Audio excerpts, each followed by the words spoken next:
크라우드 펀딩, 투자에 관심 있는 분이라면 누구나 한 번쯤은 들어보셨을 텐데요. 요즘 이 크라우드 펀딩을 이용한 투자가 뜨고 있다고 합니다. 다양한 장점이 있어서 투자자들의 관심이 아주 높다고 하는데요. 오늘은 바람직한 크라우드 펀딩 투자 방법에 대해서 알아보려고 합니다. 지금 바로 만나러 가시죠. 투자하면서 공익이라는 가치를 창출할 수 있다? 부동산을 매개로 한 크라우드 펀딩의 성공적인 투자 방법.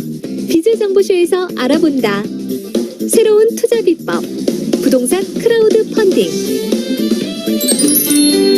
침체되어 있는 금융시장.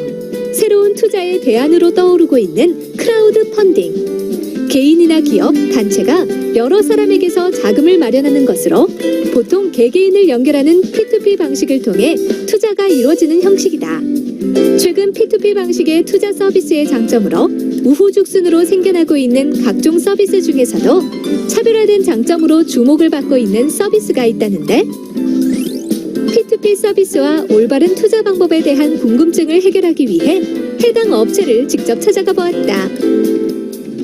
부동산 P2P 금융 플랫폼이란 개인 투자자들의 자금을 모아서 부동산이나 채권 등을 담보로 잡고 부동산 개발 사업자에게 자금을 빌려주는 중간 역할을 하는 회사입니다. 최근에 은행 금리가 1%대를 맴돌면서 마땅한 투자처를 찾지 못하는 개인들과 급히 자금이 필요한 부동산 개발 사업자를 연결해주는 역할을 하는 회사가 바로 부동산 P2P 금융 플랫폼입니다. 투자에 대한 오랜 연구에 따른 전문성으로 다양한 투자 노하우를 가지고 있는 이 업체. 크라우드 펀드 플랫폼 운영을 통해 투자자와 대출이 필요한 사람들을 연결하는 역할을 하고 있다는데, 특히 투자자들이 크라우드 펀딩을 통해 안정적이고 수익성 있는 투자를 할 수 있도록 도움을 주고 있단다. P2P 대출 시 부동산 개발 사업자로부터 부동산이나 채권 등을 담보로 잡아두므로 아무런 담보가 없는 주식에 비해 훨씬 안전한 상품인 반면, 개인 투자자들이 얻은 수익률은 약 8%에서 20%로서 은행 금리 1, 2%에 비해 훨씬 높은 수준이므로 최근에 개인 투자자들이 부동산 P2P 금융 플랫폼에 많은 관심을 두고 있는 상황입니다. 이곳의 P2P 플랫폼 서비스가 주목받는 첫 번째 이유.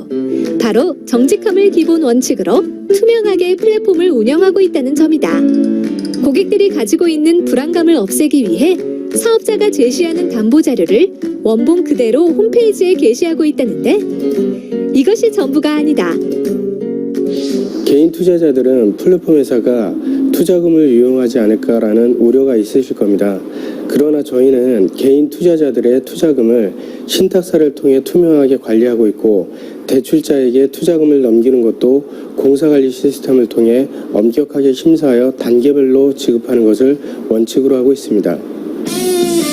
투자 상품의 가치와 사업성 평가에 대해 누구보다 철저하고 공정한 절차를 거쳐 진행한다고 한다. 개인 투자자의 입장에서는 부동산 전문가가 아니므로 P2P 업체가 제시하는 담보에 대한 평가나 해당 사업의 사업성 평가가 매우 어렵습니다.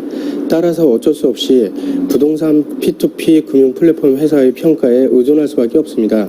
그런데 이러한 담보 가치나 평가나 사업성 평가는 단순히 금융 지식을 갖춘 것만으로는 부족하고요. 오랜 기간 실제 부동산 개발 사업을 경험해본 사람만이 제대로 평가할 수 있습니다. 언제나 고객의 신뢰와 투자자의 보호를 최우선으로 생각하는 펀딩 플랫폼. 흥미로운 크라우드 펀드에 대한 자세한 이야기는 스튜디오에서 이어진다.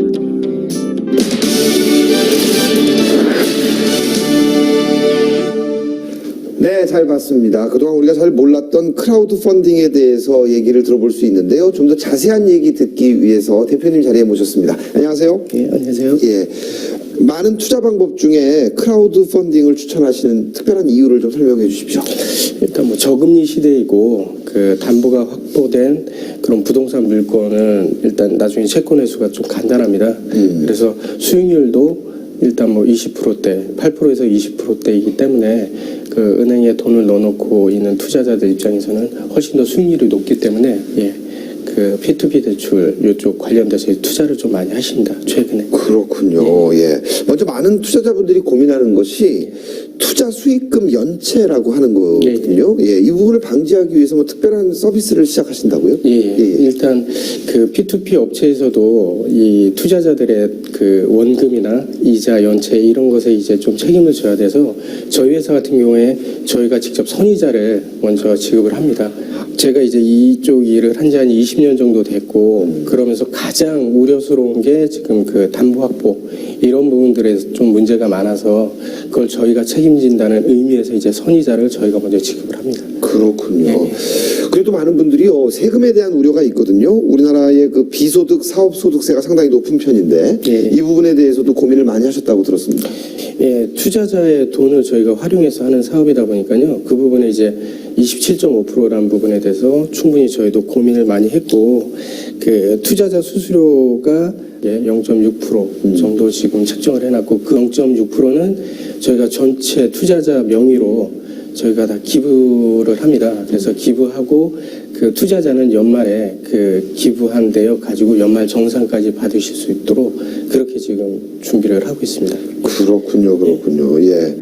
투자 전문가로서 대표님 그 P2P 투자 시 주의할 게 있다면 어떤 게 있는지 좀. 일단 지금 현재 P2P 대출 보면 그 정확한 사업지에 대한 내역이나 그 뭐 서류 공개 이런 것들이 돼 있지 않습니다. 그냥 말로만 풀어놓은 상태에서 그거 보고 이제 투자자들이 투자를 하시는데 그건 이제 좀 위험하다고 생각을 해요. 그래서 어떤 채권 확보한 서류나 이런 것들 정확하게 다 검토를 하시고 그리고 이게 어차피 부동산 대출이라고 하는 게 이 분양성하고 연관이 있기 때문에 그 정확한 분양성에 대한 판단, 자료 이런 것들을 전부 다 확인하고 보실 필요가 있다고 생각합니다. 그렇군요. 예. 마지막으로 그 앞으로의 계획을 좀 여쭙고 싶습니다. 저희는 이제 그 아이템이나 뭐 이런 좋은 부동산 개발 아이템을 가지고 있는 시행사 뭐 이런 분들이 그 초기 자금이 없어서 많이 좀 어렵습니다. 그래서 뭐 아주 고액의 사채를 쓰는데 그런 분들에게 이제 좀 도움을 드려서 그 금융권에서 해결하지 못하는 그런 작은 부분들을 저희가 좀 해결을 해드리고 그러려고 합니다. 네. 오늘 말씀 대단히 잘 들었습니다. 고맙습니다. 네, 감사합니다.